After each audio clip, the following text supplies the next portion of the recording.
কয়েকদিনের টানা বৃষ্টিপাত ও উজানের ঢলে নিমজ্জিত থাকার পর মৌলভীবাজারের বন্যার পানি কমেছে। ফলে বন্যায় ক্ষতিগ্রস্ত রাস্তা, ব্রিজ, কালভার্ট, ঘরবাড়ি, কৃষিক্ষেত্র দৃশ্যমান হয়ে উঠেছে। এ বিষয়ে কথা বলতে মৌলভীবাজার থেকে সরাসরি যুক্ত হচ্ছেন সহকর্মী হুসাইন আহমেদ। হুসাইন, বন্যার সর্বশেষ পরিস্থিতি আমাদের জানাবেন।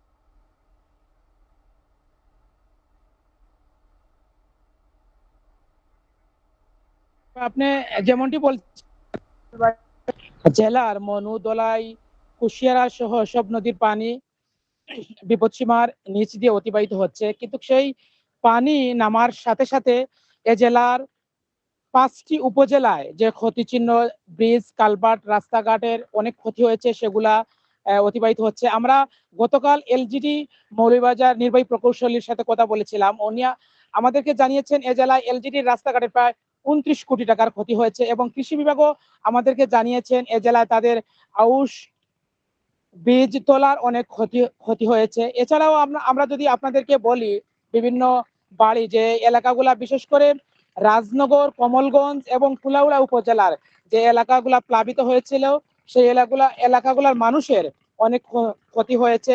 এবং আমি যদি আপনাকে নিপার একটু বলে রাখি, এ জেলায় বন্যা হওয়ার জন্য বা বন্যার একমাত্র কারণ যেটা এ জেলার মানুষ মনে করছেন, মৌলভীবাজার আপনি জানেন সীমান্তবর্তী এলাকা, সেই সীমান্তে মনু নদী এবং দোলাই নদী ভারত থেকে এসেছে, কিন্তু এ জেলার মানুষ বা এ জেলার সীমান্তবর্তী নদীর যে বাঁধগুলো, সেই বাঁধগুলো ভারতের একটি সংস্থার কারণে, ভারতের বিএসএফ এর কারণে সেই বাঁধগুলো তারা কাজ করতে পারেন না।